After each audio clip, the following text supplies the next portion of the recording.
Welcome to the conference session titled Living with High-Risk MDS.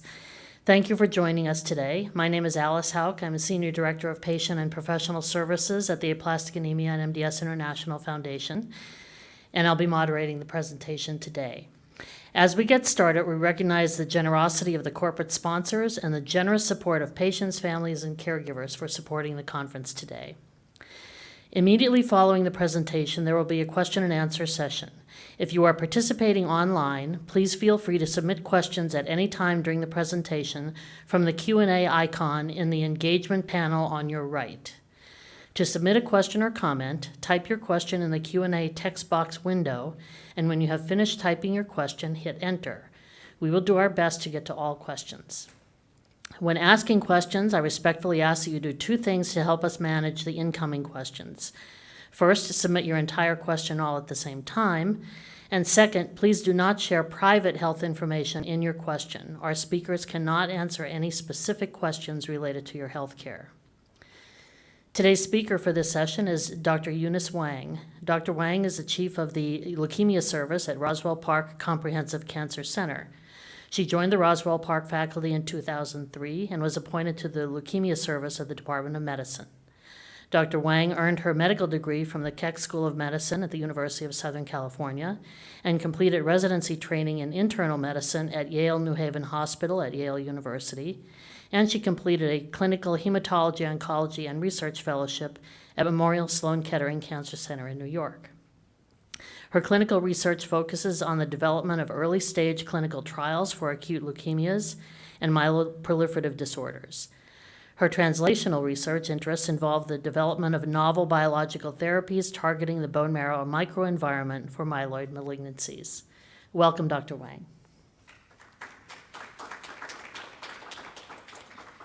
Thank you very much for the very generous introduction. So I see some familiar faces here, so hopefully will not disappoint you with my talk.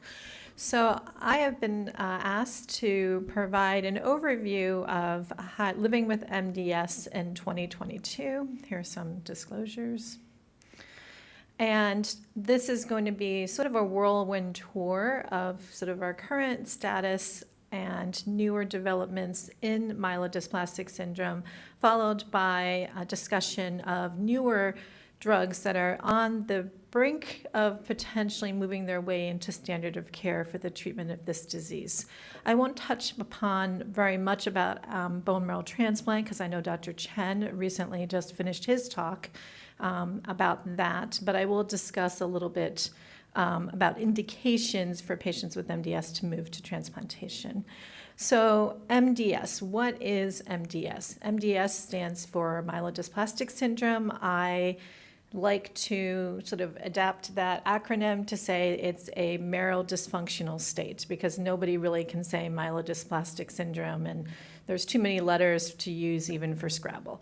So myelodysplastic syndrome is a marrow dysfunctional state. It's a bone marrow failure state, as are many of the disorders that we'll be talking about in today's symposium. It most often presents in older individuals. You can see here on the right-hand side the age of presentation of MDS, and you can see that the median age of presentation of this disease is 76 years of age, so that's pretty old. Very rarely diagnosed in people under the age of 60, but you can see that the older you are, the chances that you will develop MDS increases. And my analogy to this is that because this is a dysfunctional bone marrow state, we know that over time your bone marrow stem cells have been there and have been producing and generating normal hematopoietic cells for your entire existence. And we know now through testing of individuals through the decades that as one ages, one bone marrow age as well, and we would assume that that would be true, and your bone marrow sequentially starts to acquire additional age-related mutations that don't have anything to do with environmental exposures, may have something to do with some genetic predispositions, but really are not due to the fact that you stood too close to the microwave or you used your cell phone too much, but really are due to the fact that as you age, mutations appear in your cells because they've been there for so long and they've reproduced for so long. And so when we do that, patients come in, they have a low red blood cell count, a low platelet count. They may have 2 or 3 blood counts down, white count, red count, and platelet count. And generally they start to have symptoms or it starts being picked up on routine blood work. We typically, when we see that, we'll perform as part of the diagnostic workup a bone marrow biopsy, and you can't see this, but the cells, these ugly looking purple-like monsters here on the left-hand side, are not normal bone marrow cells. And we evaluate that bone marrow biopsy. We don't see nice generating and maturing red blood cells, white blood cells, and platelets. We see these sort of monster-like cells that are completely abnormal. And obviously, these abnormal cells are not making it out into your blood and are not producing normal numbers of cells. And typically, as with many of the other diseases being talked about today, we know that when you don't produce enough blood cells, you increase the risk of having infections, bleeding, and other bad things to happen to you. As I alluded to, MDS overlaps with other marrow diseases, other syndromes that we'll be talking about in this entire day of discussing marrow failure syndromes. You can see here that there is a certain amount of overlap in clinical presentations, genetics, and even potentially treatment regimens for all of these diseases: aplastic anemia, PNH, AML, myeloproliferative, and MDS. And you can see that this overlap can be significant.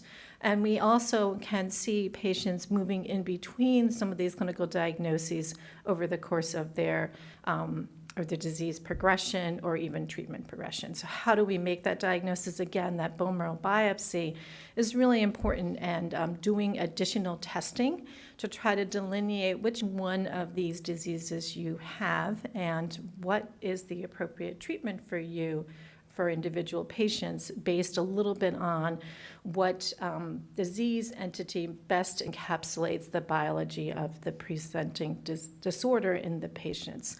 So many times when I see patients that are referred to me for a new diagnosis of MDS, these are sort of the questions that they ask. And so I've kind of put this as the questions from the Muppet Show. You know, there are these 2 elderly gentlemen who sat up in the balcony, and the entire time the Muppet Show was going on, they would just ask these really annoying questions. And so these are sort of the most common questions that I get in patients who present and say, first of all, they say, what is MDS? They may be told that they have MDS, but they don't know what it is. And they say, I got this report and it has all these genetics and mutations. What does that mean? Like, why do I care about all of those things? Why do you need to do mutational testing? We often will tell patients we need to do this sequencing. We have to sequence all the RNA and DNA of your bone marrow. And they say, well, how does this help me? And most importantly, when people get a cancer diagnosis or a diagnosis of any of these diseases, they want to know, what is the prognosis? Am I going to need chemo? What kind of chemo? How is this going to affect my quality of life? What am I going to do? How am I going to lead? Do things that I love to do. Do I need a bone marrow transplant? And we're a comprehensive cancer center. What are these clinical trials? Are they going to benefit me, or am I just going to be like a lab rat for somebody's experiments? You know, so these are some questions I'd like to address over the course of my talk. And I'm happy, again, most importantly, to take questions in the dedicated question and answer session at the end. So you have a diagnosis of MDS. How do we treat you? What is your prognosis? What do all these things mean? So the reason that we do all of this detailed testing and mutational testing at the time of diagnosis is this is how we risk stratify your disease. There's an international prognostic scoring system, IPSS, and this has gone through a few iterations. So it's the one we use most commonly is the revised IPSS. So it's the International Prognostic Scoring System revised. And you can see here that the reason we do this is that we're able to look at certain features of the patient and certain features of their disease and sort of try to put them in a risk category. Very low, low, intermediate, high, very high. And this, in general, these are what we like to use, these survival curves. They're of limited benefit, so if anybody's looking at one of these survival curves, I don't want you to think that you are a dot on this curve. This is an overall population of patients. So we look look at hundreds, sometimes thousands of patients, and this is their average outcome. This does not predict for individual patients, okay? So your individual prognosis, if you have this diagnosis, really not necessarily reflected on these curves. But in general, we are able to put patients in one of these risk categories. And just looking a little bit more closely, what do we look at? We look at essentially how damaged the bone marrow is and how low your counts are, okay? So obviously, the more damaged, the more dysfunctional and more DNA abnormalities that we see, and certain DNA abnormalities are more negative than others, that can affect what we think is the biology of the disease and how bad it is. We also know that patients who have low counts, so if your normal hemoglobin is 12 or 13 to 16, 15 or 16, the lower your hemoglobin is, that's not good, okay? So if your hemoglobin is 12, that's obviously better than if it's 10, than if it's 8, than if it's 5, okay? We also look at how your functional your bone marrow is.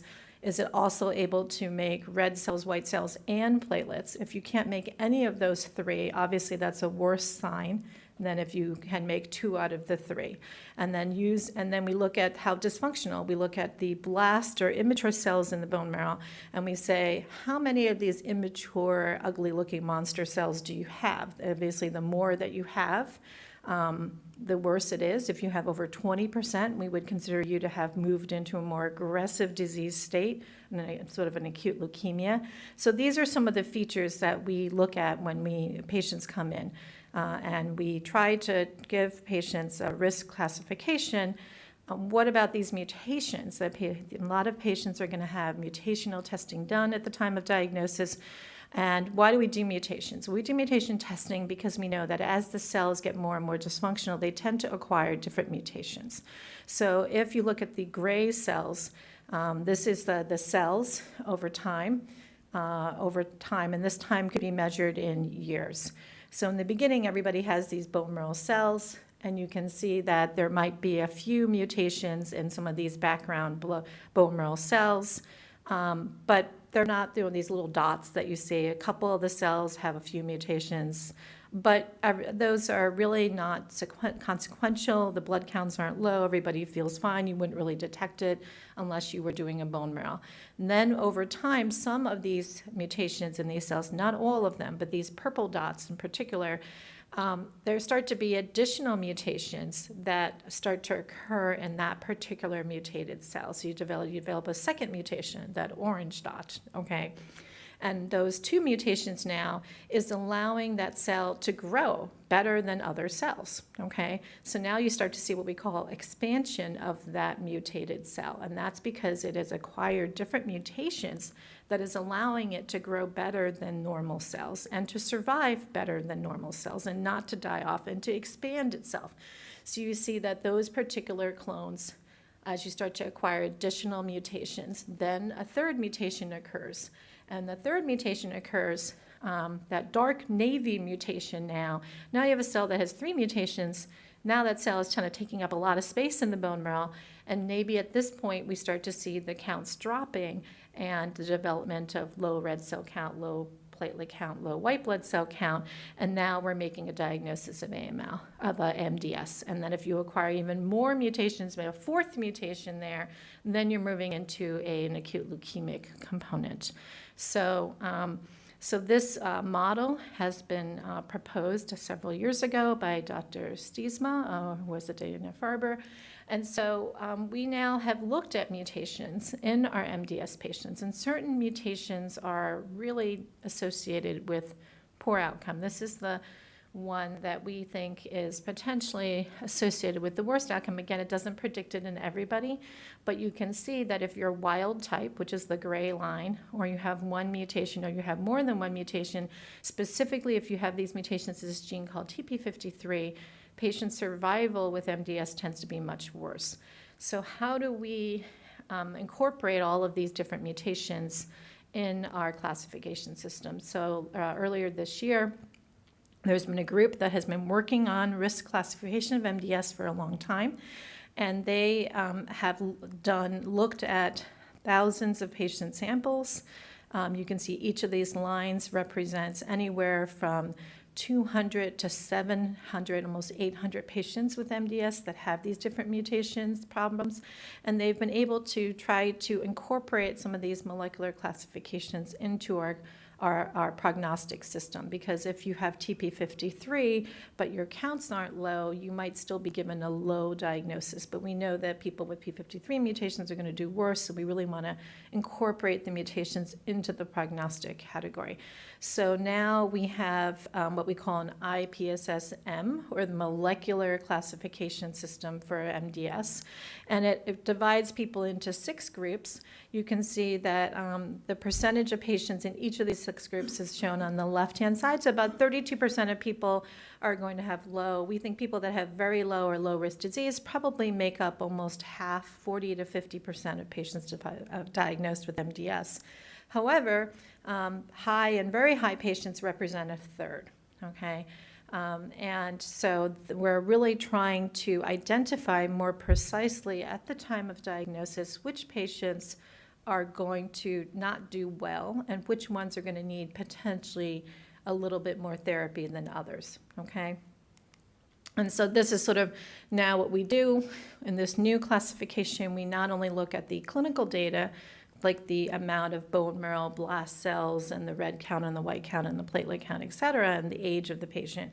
We look at genetic markers, DNA damage that we did before, but now we're incorporating the presence of this very bad TP53 mutation and then all of these other mutations into making that classification system a little bit more precise based on the biology of the disease. So this truly is personalized medicine. We're trying to not only diagnose MDS, but determine which gene mutations in your disease are off so that we can better predict how you might do, okay?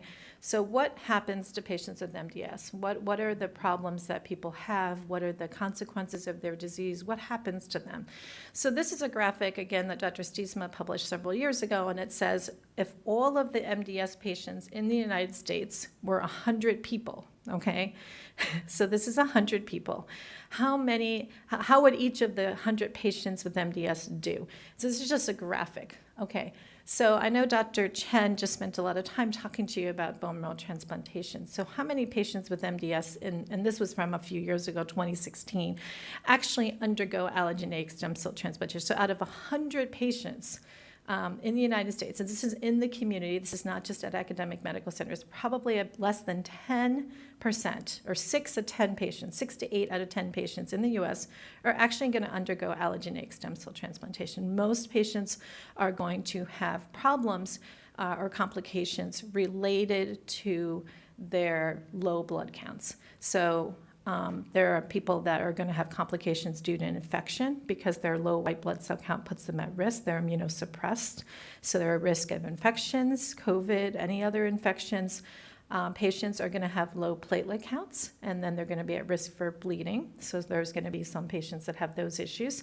There are going to be people that are very anemic. When you're anemic and you don't have enough red cells, you're not going to supply red cells to your heart and your lungs. And so people are going to be at risk for complications due to the lack that they weren't able to get enough oxygen, potentially heart problems, strokes, et cetera. So this is sort of a snapshot as of 2016 on some of the complications that we're looking at in patients. This doesn't mean that everybody is going to get every of these complications, but it gives you a good idea that the majority of people with MDS are not dying from transplant-related complications, but really from the complications from progressive low blood counts. So what are other things so what can we do for these patients? What is the treatment of patients with high-risk MDS entail? So first of all, if you have low platelet count and low red blood cell count, and most of our first thing we're going to reach for is we're going to transfuse you, okay, when you come in with your low counts.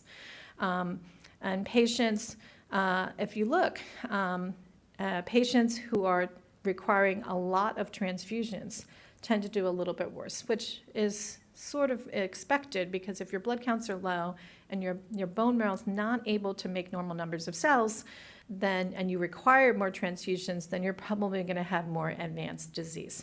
So we think that as patients become more and more transfusion dependent, this is an indirect measure of their disease potentially being more higher risk and needing alternate therapy.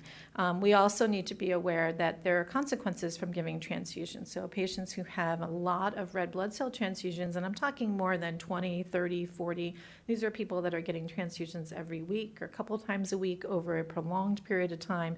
They could develop this syndrome called transfusional iron overload, where when the red blood cells are transfused into your body, the red cells will die after a certain period of time because they're live cells, and they'll leave their iron behind. And your body has a tendency to hold on to iron because it's needed to make red cells. So over time, if you get 20, 30, 40 transfusions, your body may have retained all the iron from the 20, 30, 40 transfusions, and we may need to initiate therapies to remove that iron in you in MDS patients over time. So what are other treatments? We talked about chemotherapy and we talked about transplant. So who gets chemotherapy for their high-risk MDS? Who gets transplant? What is the sequence of events that we're going to do? So this is a proposed algorithm. If we look at the higher risk end, my colleague Dr. Presbyliski will be here later today to talk about the treatment of lower risk MDS. What are the treatments? So essentially the treatments are chemotherapy versus transplant.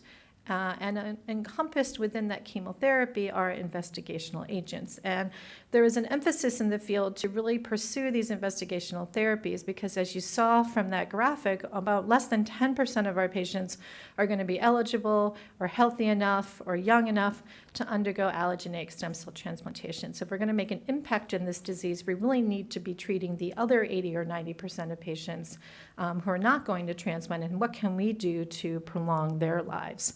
So the standard, absolute gold standard treatment for treatment of high-risk MDS remains azacitidine and its cousin decitabine. Use of these drugs are called what we call hypomethylating agents. These are not standard chemotherapies that are designed to kill off every single MDS cell in your body. That would be unhelpful because the main problem with MDS is that these cells, we really want to restore normal blood cell production. And if we kill off all the cells that make the blood cells, then we're going to have to replace them with something else, and that is transplant. So for patients who are not transplant candidates or are not ready for transplant, hypomethylating agents, their job is to go into the bone marrow. They're low-dose, low-intensity chemo regimens given in the outpatient setting, typically. And they go into the bone marrow, and their job is to turn on and turn off some of the dysregulated abnormal genes in the bone marrow reflected by those mutations and those cytogenetic abnormalities. And by turning on and turning off genes, they're trying to restore the normal function of those cells. They don't kill off the cells.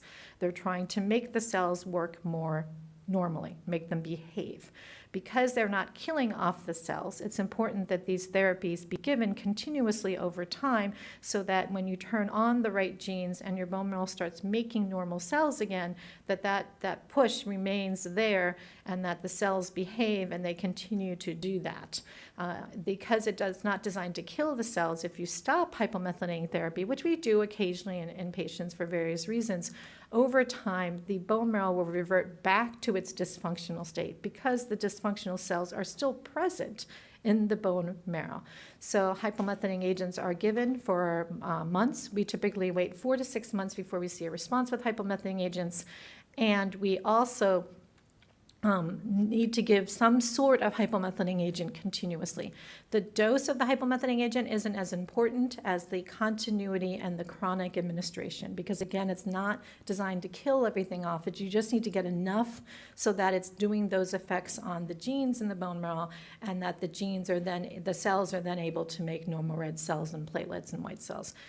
So patients who receive azacitidine, 2/3 of them will become transfusion dependent. We use this as a measure of the efficacy of the treatment. If you become transfusion dependent, if your counts recovered to normal, you're no longer going to be at risk for all of those complications that we showed you, no longer at risk for infections, for heart attacks, for strokes, for bleeding episodes. If we can restore normal function of the bone marrow in 2/3 of patients, there is going to be benefit. And we think that because you're not going to get the infections and you're not going to have the bleeding episodes, et cetera, the survival of patients getting azacitidine is markedly improved. So this is the standard therapy. This therapy is typically very well tolerated. I have personally given this therapy to patients in their 90s, and they just come and go from my clinic, and they become transfusion independent, they have good quality of life, and they're able to continue their therapy for some amount of time. However, I would caution you that this curve does not plateau, so we're not curing people with this disease, we're prolonging their lifespan, okay? What are some of the side effects of azacitidine? If people who have received azacitidine know that the first few cycles, particularly ironically, what happens is when you give the azacitidine, the counts will actually temporarily go a little bit lower with each therapy. So the goal is that you'll give the therapy, ironically, these patients have low counts, they'll go actually a little bit lower in the interim, and then when they come back, we hope that they come back to a higher baseline. Again, it can take 4, 6, even 8 months for this to occur, but it's important to hang on to and continue with the therapy to allow the therapy to work. When they were initially developing this drug, they didn't understand that the duration of therapy was very important, so the investigators treated patients with azacitidine, did 1 or 2 cycles, and then they didn't see anything and they stopped it, and then 3 or 4 or 5 months later, patients started to have count recovery. So it's important to continue with the therapy for at least that period of time. My patients will say to me, well, it's really difficult for me to come in and get the azacitidine. It's 7 days in a row every month. Okay, so 7 days and then 21 days off. We do sometimes, patients who are responding, we sometimes move them out to every 5 weeks or 6 weeks. We decrease the dose. Sometimes we go from 7 days to 5 days, but there always is some commitment to come in for a certain amount of days every month or every 4 to 6 weeks for the remainder of your existence. So that is quite, over time, a big quality of life issue. So there has been the development of pills, and this is the oral decitabine complex, recently approved for the treatment of patients with high-risk MDS. This is an oral formulation, and this is about 99% equivalent to the intravenous version of decitabine, which is similar to azacitidine. And this is indicated for patients with intermediate and high-risk MDS. We give it 5 days in a row every month. This does not mean that patients don't get the same side effects. They still develop low blood counts. They still need to come in for transfusions and count checks. They still have to be monitored. They still have to be seen every month. We don't give you a bottle of pills and tell you to take this. We typically give you a month at a time to make sure that we don't have to do dose reductions and that we're still monitoring this.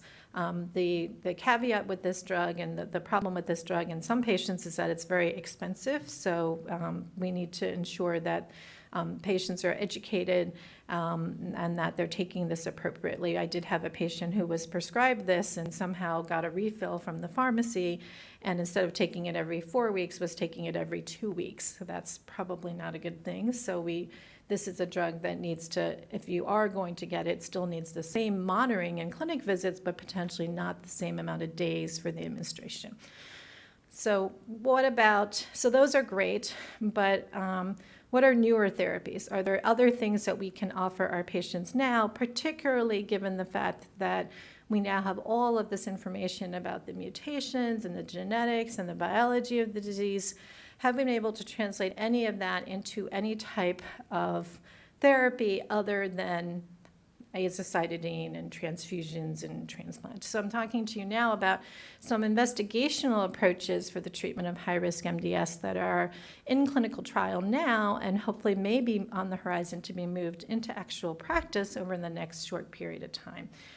So we have 3 categories. We have some targeted inhibitors against some of the mutations that are found in MDS, and these are inhibitors that are adopted from acute leukemia. We have immunotherapy. What about immunotherapy? We do know from looking at patients that patients with MDS have dysfunctional immune systems. This is something that is a theme. If you were in the lectures across the hall, other bone marrow failure syndromes like aplastic anemia, MPN, is really an immune mediated. So is there a component of immune mediation leading to MDS and the low blood counts? So there's a couple therapies that are targeting the immune system that is dysfunctional in MDS patients. And then there is a drug BCL2, which we think may be effective in helping us control the MDS stem cells and enhancing potentially the activity of azacitidine in patients with high-risk MDS. So I'm just going to take a few minutes of your time to walk through some of these newer therapies. These therapies are actually, all three of these therapies highlighted here. You can see that these three therapies are all based, many of these therapies are moving into phase 3 trials. And phase 3 trials are the confirmatory trials before these drugs get FDA approved. So we're really looking forward to the results of some of these agents. And I'll talk about all three of these phase 3 trials and where they stand and what the data is in this talk. So we know that there's all these different mutations. Can we target the mutations? Okay, so you have a mutation. We want to target the mutation. If I can target the mutation, I can treat the disease, sort of like a video game, right? Like target the mutations. So there are mutations, they're called IDH1 and IDH mutations, and they are found in a very small number of patients with MDS. They're also found in acute leukemia.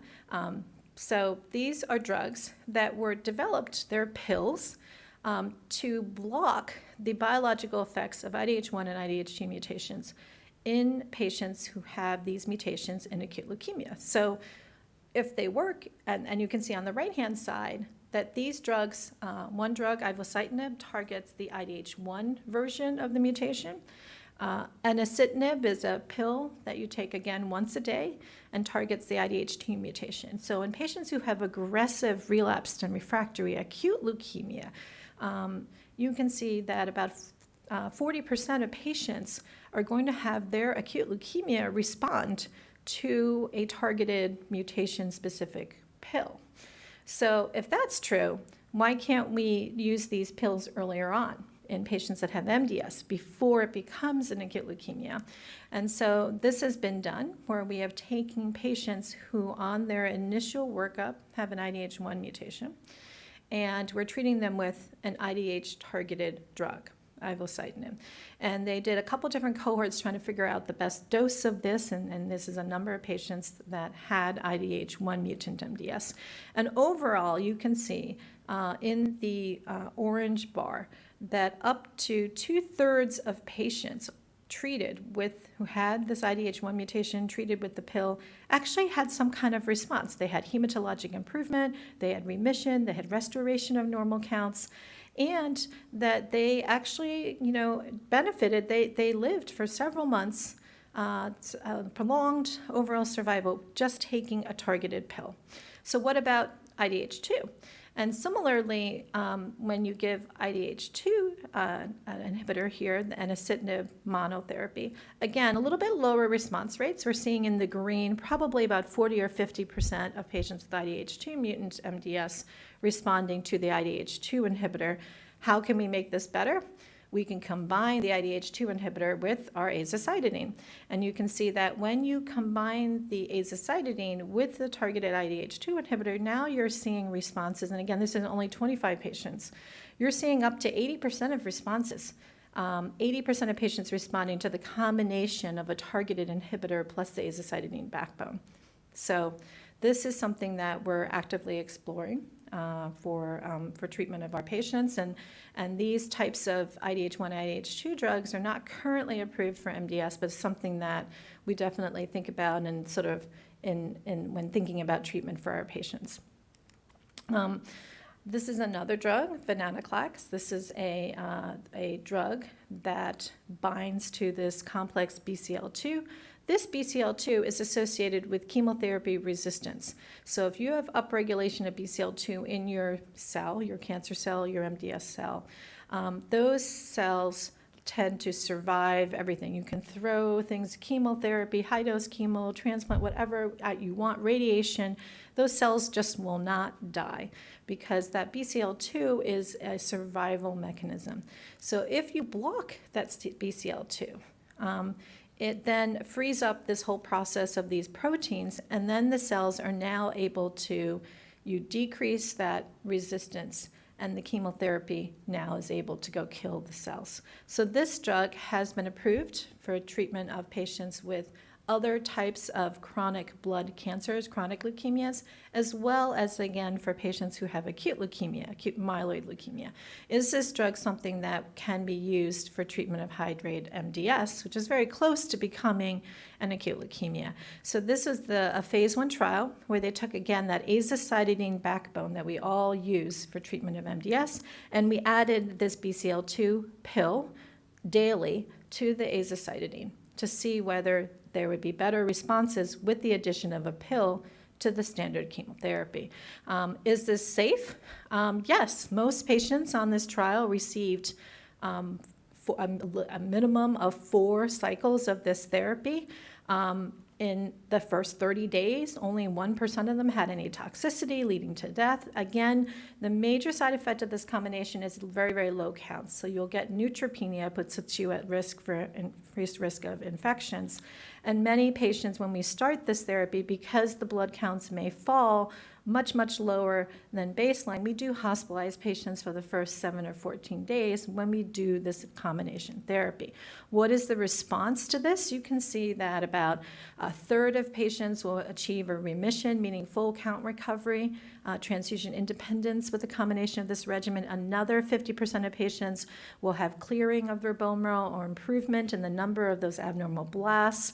So we think that, and usually these responses don't take 4, 6, 8 months to occur. They usually occur generally within a month or 2. And patients can stay on this regimen for many, many months. And we look at, we talked a little bit about those different mutations. Is there any difference in patients who have MDS with different mutations and how well they respond? Well, we talked a little bit about that TP53 mutation. Remember, I said that was like the really bad mutation associated with poor survival. So you can see even patients with TP53, 7 of the 13 patients with TP53 mutations or whatever, they had responses to this combination therapy. So this therapy actually can improve some of the outcomes, particularly for patients who have some of those bad mutations, okay?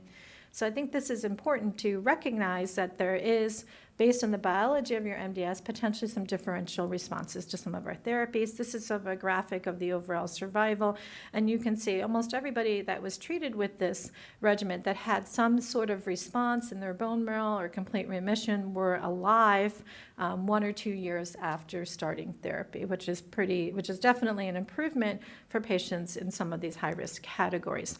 And so based on this data, there now is this phase 3 study where they're taking newly diagnosed high-risk MDS patients, and we have to do this type of thing to get this FDA approved, and patients are being randomized. Some of them are getting the venetoclax and the azacitidine, and some of them are getting a placebo and azacitidine. And if the patients getting the venetoclax and azacitidine do better than the other group, then this drug will move towards FDA approval, okay? I talked a little bit about targeting the immune system. This is an effective approach to treat cancer in other patients and other diseases. Can we target the immune system in MDS? So what do we know about the immune system in cancers? Well, we know that cancer cells are very, very sneaky, okay? So first of all, typically one important job of one's immune system is to identify and destroy any cells that are potentially going to become tumors. Okay, so every day of your life, there's what we call immune surveillance, where the immune cells in your body are scouting around trying to identify any, like the police, okay? They're trying to identify any cells that look like they're going bad and try to kill them off, remove them from your system. So we know that if you have MDS, if you have a cancer, your immune system has failed. Your police force has failed to identify this person that is now creating a ruckus in your body, okay? And we know that, how does this happen? We know that the MDS cells, they try to hide from the immune police. So they put out signals that make them look normal. They put out growth factors and things to prevent the immune system from recognizing that they're starting to go bad. And these are called, these factors are called immune checkpoints. So they're putting up ways to disguise themselves so that the immune system doesn't recognize that they're a cancer cell or an MDS cell. And so we have discovered that if we just take down some of those defense mechanisms, if we get rid of those, we target the cancer cells or the MDS cells and say, we're going to take away your disguise, we're going to take away your blocking mechanism, then we don't have to give the patient potentially high-dose chemotherapy that's designed to kill the cells. If we just reveal to the patient's immune system, hey, this is a bad cell, maybe you should get rid of it, then the patient's own immune system can then jump in there, recognize, and destroy those abnormal cells. And this is not a much better way to get rid of cancer than to give you high-dose chemotherapy that makes your hair fall out and almost kills you in the process. This is a much more clever way. Let's just utilize what we already have and get our own immune police force to do the work for us. And so in order to do this, we have to block these, what we call immune checkpoints. There's many ways to do this. I'll show you two different drugs that are in development. This is one drug. It's called sablutumab, and it targets this entity TIM3. TIM3 is expressed, again, on the leukemic or the MDS cell. And it prevents the immune system, particularly the T cells, the NK cells, and the macrophage in the immune system from recognizing and destroying it, okay? So if you bind the TIM3 that's expressed on these abnormal cells, then it allows the own immune system now to recognize, hey, there's something bound here, what's going on? Hey, this is a cell that's not normal, and I'm going to go there, I'm going to literally phagocytose, these macrophages in your immune system, they actually literally engulf the abnormal cell and carry it off, okay? And we know that TIM3 is also a mechanism that allows some of these MDS cells to survive. So when we block the TIM3 directly, we may also decrease the growth of those cells. So there was this trial where they took patients that had high-grade MDS as well as acute leukemia, and they said, let's give them the azacitidine, and then let's give them on day 8 and day 22, 2 doses of this anti-TIM3 antibody to see whether we can, and this contains no standard chemotherapy, it's just a protein, an antibody therapy directed against this protein. And does this improve responses? And so they said that what they did is when they did this, they said up to a third of patients had a response. Now with standard azacitidine, probably about 30% of patients are going to have a response. So the fact that we had a 60% of patients getting a response just by adding an immune-mediating agent, that was pretty positive.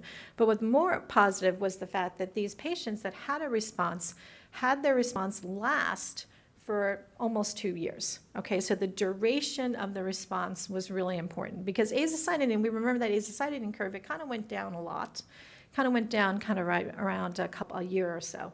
So this immune therapy not only has a higher response rate, but people seem to be kind of hanging on there just continuing to give this immune is allowing you to stay in a remission or have normal counts for a longer period of time. And what about those P53 mutated MDS patients? Again, the ones that do really, really badly, they did fine with this drug, 70% response rate. And if they had other bad mutations, again, 60, 70% response rate. So again, that is because this is not targeting DNA, this is targeting the immune system. So this is a way to probably enhance what we see with azacitidine. What are the side effects? Low blood counts, constipation, nausea, neutropenia, anemia. These sound a lot like the side effects you get with azacitidine alone. And actually, they were very similar to what we saw with the azacitidine. So we didn't think that adding this drug really added any significant side effects. And so this drug is now going into additional studies to try to look at different populations of patients with high-risk MDS. Here at Roswell Park, we are going to have this trial open shortly. So this is something that we are going to be able to offer some of our patients here. In 2021, the FDA said that they think that this drug is very promising, and they're giving it quote-unquote fast-track designation saying that they're allowing these clinical trials to proceed potentially a little faster than normal because this drug is very promising. What's another immune approach? Well, again, this is, CD47 is a different protein. It's similarly to the TIM3, is expressed on the MDS cells, the cancer cell. And what it does is normally when you have an abnormal cell, the macrophage, this big cell here, will identify the cancer cell. It will bind to the cancer cell, and then it's going to take it, literally gobble it up and carry it off. And what you have is when the cell expresses the CD47, it's called what we call don't eat me. So when the macrophage comes by, it says, hi, I'm not here, don't eat me, I'm not here, no. And so then the macrophage just kind of goes on. And so when you block the CD47, similar to the sebatumumab, then all of a sudden your macrophage is now recognizing, hey, you are an MDS cell, I need to eat you, I need to take you away, I need to do something, okay? And so this antibody was again added to azacitidine in patients with high-risk MDS, and this is data on almost 100 patients that had high-risk MDS treated with the combination of the CD47 antibody and azacitidine. You can see here, this on the right-hand side is the blast. Remember I talked about those blasts? The higher the blast count, the closer you are to becoming leukemia. So this drug was very effective at getting rid of the blasts, and that was probably because we saw those macrophages were able to recognize those abnormal cells and carry them off. We also saw that about 2/3 of patients had a response, and some of these responses, again, you can see this curve goes all the way out. This is individual patients treated on this trial, and some of these patients are living out 3 years with this combination.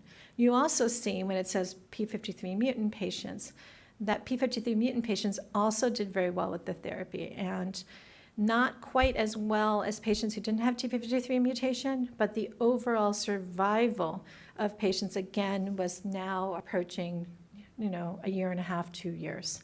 So this therapy is also potentially something you can give. Now, we talked about stem cell transplant. I'm going to end in a couple minutes with talking about that. But you can give this therapy, go into remission, and then go on to a transplant. And when you do that, you can see here the survival of patients with that type of therapy followed by an allogeneic transplantation is an astonishing 70% of them being alive a couple years later. So this might be a particularly good 1-2 punch for these patients. There is some toxicity with this. We know that the CD47 is part of the normal red blood cell membrane. So when you first start this therapy, a certain number of patients are going to destroy a number of their red blood cells. So we monitor patients very closely with the first few doses, and we make sure that we have matched red blood cells to give patients in case when we give this antibody therapy, we destroy a lot of red cells as well as the MDS cells. But you can see over time, as patients respond, their hemoglobin levels actually go up over time.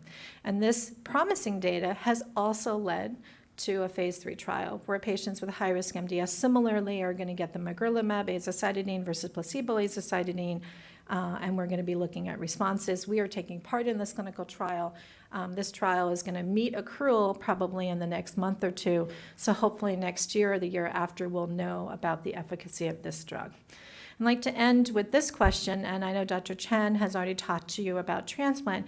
Who should get transplant for MDS? We know that less than 10% of newly diagnosed MDS patients in the United States probably undergo transplant. And in the standard regimens, we say, if you have high-risk MDS, we say, are you a transplant candidate? Yes. You should consider allogeneic stem cell transplantation, or you should consider maybe getting treatment and then allogeneic stem cell transplantation. And if you're not, you should get clinical trials or hypomethylating agents. So why is this? Why do we offer transplant? I mean, these data look pretty good. Well, in general, it depends a little bit on your risk classification. And I guess it goes back to the beginning of the talk where we want to risk stratify you. Patients who have low or intermediate risk MDS, if you look over here, non-transplant therapy is chemotherapy. The blue line is reduced intensity transplantation. So if you have low or intermediate risk MDS, you can see that the red line is better than the blue line, okay? So you do not want to go through transplantation if you have a low or intermediate risk disease. However, when you have higher risk disease and you start to be more transfusion dependent, getting more complications, more risk of infection, et cetera, now the two lines start to overlap. And so this is our reason for saying when you start to get into that higher risk category or you have already high risk disease, you know, the pros and cons of getting chemotherapy versus a transplant are kind of probably equivalent, the risks. But when you look at that right-hand curve, if you look out 120 months, when you look out past probably 65, 70 months, the only people on that curve that are still there are the patients that got transplant. So for patients that have intermediate or high-risk disease, we feel that the transplantation may be the only way to get them out that 60, 70, 80, 100 months.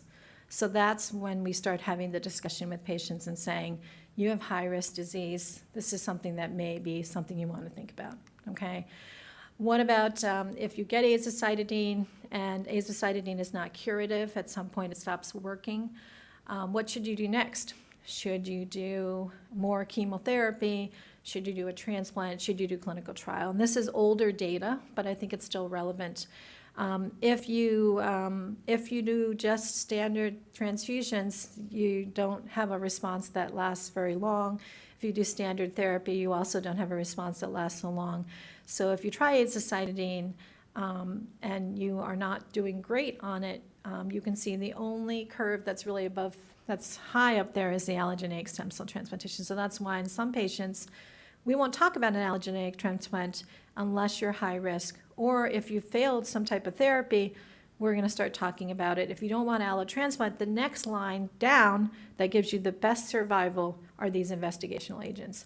And this data was taken before we had the sabotumumab, the magrolimab, the venetoclax, et cetera. So I think over the next few years, if some of the agents I mentioned move into our practice, this curve may change. And that's what we're hoping to see in the field over the next few years.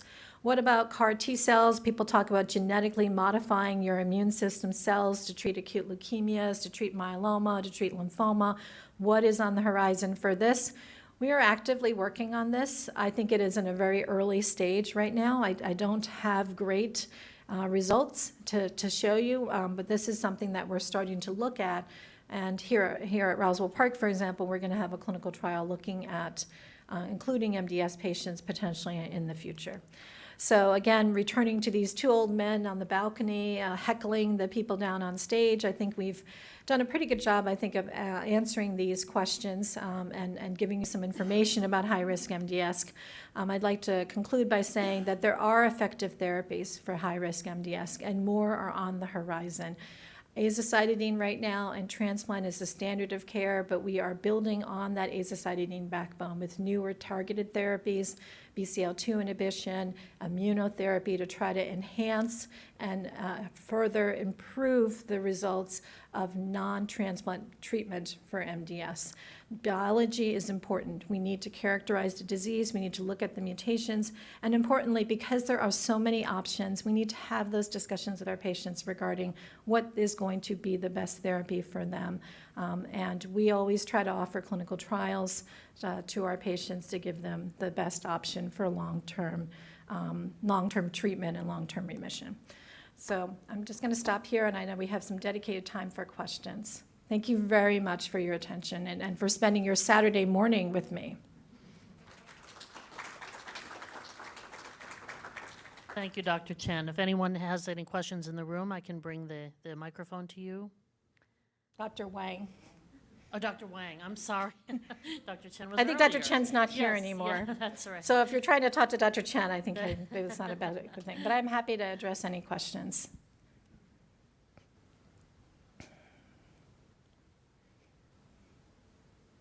We had one question from online asking if the slides will be available afterwards, and we do post those on our website after for anyone in the room who's interested or anyone online.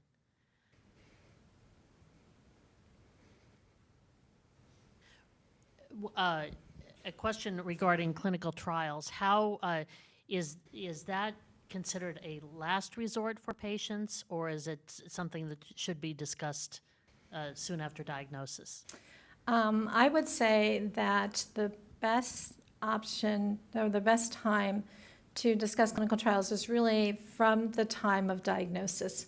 Many of our best treatments for cancer overall and our best outcomes are achieved when you enroll in a clinical trial up front. Because at that time, you are potentially, you have disease that has not become resistant, has not become refractory, and many patients are going to be healthier and stronger and more able to tolerate chemotherapy. And we want to offer you the best chance from the very beginning, okay? Clinical trials are not necessarily just to be used at the last option or after failing multiple rounds. I would really encourage you, the data that I showed you with each of those agents, venetoclax, immunotherapy, and IDH inhibitors, was all generated in patients, many of them at the time of their diagnosis. That is the opportunity for us to give you the most time possible. If clinical trials are not something that you're comfortable with at the time of diagnosis, then we continue to have that conversation throughout the disease continuum, because we have found that particularly with high-risk MDS, the current standard therapy will at some point stop working. I've not cured a single patient with azacitidine therapy in my 20-something years of practice here, and so I encourage patients to try something at every opportunity when we have a discussion about changing treatment, to try to do the best for them at all times, okay? And that is a continuing discussion. Great question. And another question, Dr. Wang, from online. It's what is the success rate of immunotherapy? So we've seen responses in immunotherapy about 2/3 of patients with magrolimab and venetoclax and sabotumumab. With sabotumumab and magrolimab, we're consistently seeing about 60 or 70% of patients achieving some response with therapy. And in the case of sabotumumab, that particular, those responses are lasting longer than we would have anticipated than with chemotherapy alone. And I think that that is because potentially you're using two drugs that have very different mechanisms of action. If you activate your immune system and your immune system is there recognizing and removing the cells, it's possible that that immunotherapy, just thus theoretically, could last longer than somebody getting cytotoxic chemotherapy over and over again. Because we know that with cytotoxic chemotherapy, people get tired, they get fatigued, their counts drop, you start to feel awful. There's very few side effects with long-term treatment with the antibodies, and people are able to stay on the therapy longer. And that may be partly why we see not only high responses at the beginning, but durable responses with that therapy.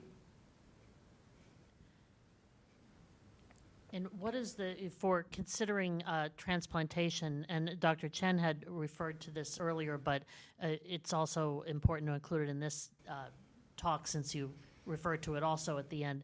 When should patients consider looking for a donor if that is an option for them?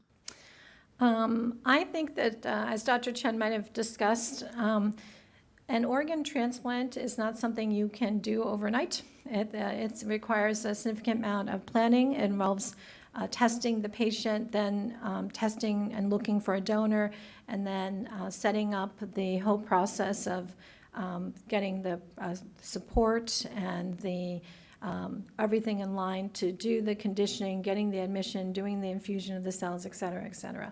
So I would encourage you at the time that you have a diagnosis of high-risk MDS. The data suggests that at that point, there are certainly patients that may want to be thinking about a transplant or whether considering a transplant from the very diagnosis of high-risk MDS. Even if we're going to go ahead and give chemotherapy, if the chemotherapy at some point is not going to start working, you may need to have a reserve plan. So we typically, in patients are eligible, will mention stem cell transplant at the initial diagnosis. If most patients, I tell you, are not interested or eligible for stem cell transplant, then we'll usually go forward with chemotherapy. Even in patients that are interested in transplant, because of the logistics of transplant planning, we may need to give therapy for 2, 3, 4 months until that donor is identified and that transplant is set up. So we do have that discussion because of that lead time. We don't wait until patients have progressed with their disease. If they progress with their disease and they need the transplant then, and we have not done the homework to identify a donor in advance, then from that time point is another 2, 3, 4 months. That's a period of time that we really just kind of want to not have the patients wait who might be very sick. So we do try to plan up front. However, we don't always do the transplant. Sometimes we just get the information and we wait. But I think it's something that is an ongoing discussion between you and your oncologist. We have another online question. What class of drugs is Reblozyl? Revlozo. Reblozyl, I believe that's it's more for low-risk MDS. Like luspatercept, I believe. Yes, And correct. so that is a growth factor that is used to treat anemia in lower risk MDS patients, and particularly has efficacy again in a specific mutational subset of MDS.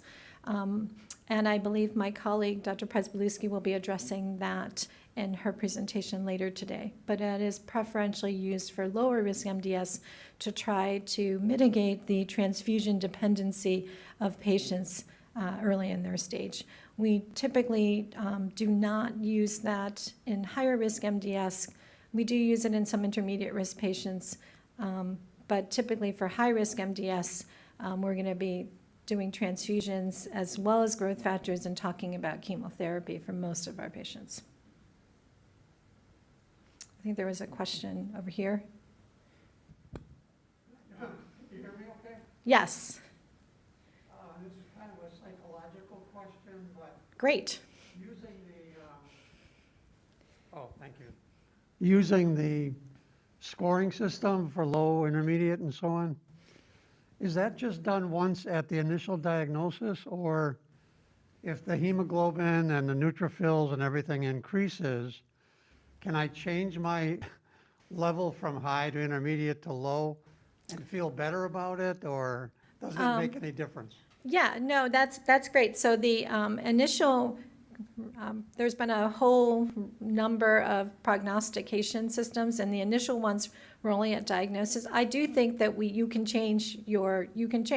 So those prognostic systems are typically used at diagnosis, but we can use them intermittently throughout the course. So IPSSR, for example, you can do it at diagnosis, you can get treatment, we can repeat your bone marrow, we can regrade you.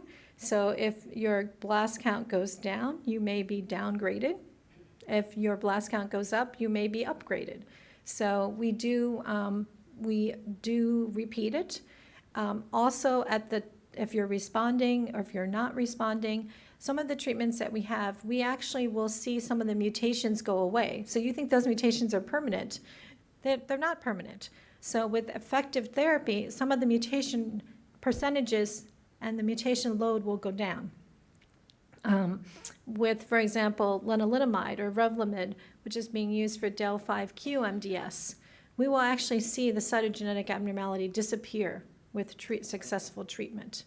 We also, in patients who are progressing, will see other changes. So every time we do the bone marrow in a patient, we like to repeat the mutational analysis because there may be emergence of new clones, or there may be decreases or eradication of previous clones as a response to therapy. So one of the things you don't want to see is, over the course of your treatment, you don't want to see a P53 mutation appearing. If you have a P53 mutation and you're getting effective therapy, some of our therapies like the magrolimab antibody therapy, we've actually seen the P53 levels go down.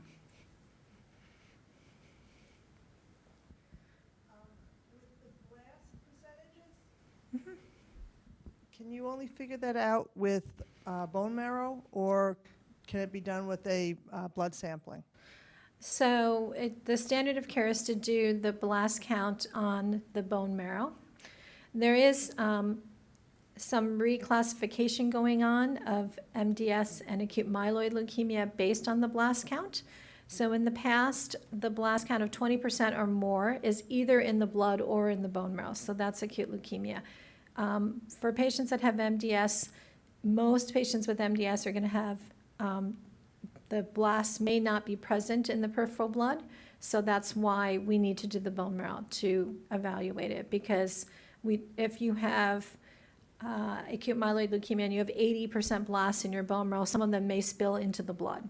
But if you have MDS and your blast count is 7% in the bone marrow, we may not see 7% in the peripheral blood. So in MDS patients, we generally need to do the bone marrow. There is some changes in how we're classifying it. There are some newer classifications that say MDS is really only going to be 10% blasts and less. And if you have between 10 and 19%, you have what we call an overlap syndrome, which is like a higher risk MDS / an AML, and then 20% or more is pure AML. So I think that classification system is changing a little bit. But I often see patients that don't have any blasts in the peripheral blood, but they have low counts, and I need to do the bone marrow. We have another question from online.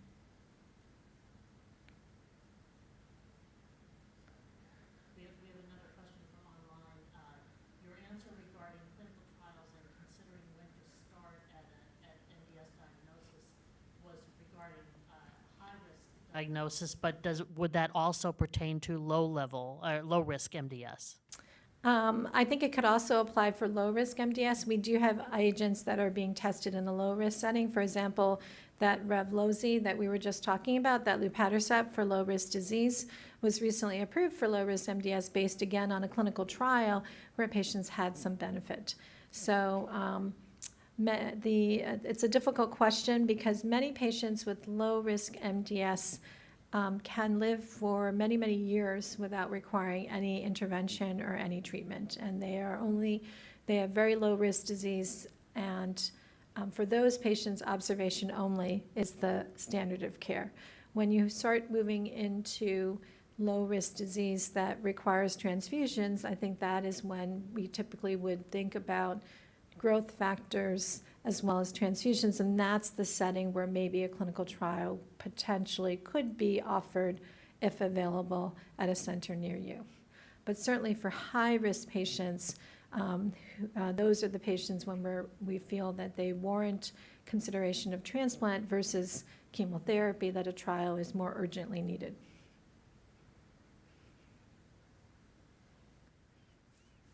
Thank you, Dr. Wang, for sharing your time and expertise with us today. If you would like to watch this session again at a later time, it will be available on the conference platform in the next hour by accessing the session and clicking on replay, or by navigating the on-demand tab in the platform hub. If we were not able to answer your question today, you can send it to us at any time in 3 ways. You can send an email to help@aamds.org. You can call the AAMDSIF helpline at 800-747-2820, extension 2, or you can submit a question on our Facebook page. If you are watching online, please take a few minutes to complete the session survey. Your input is important to us and helps us plan future educational programming. We will now be breaking for lunch and returning for the next educational sessions at 1:00 p.m. Eastern Time.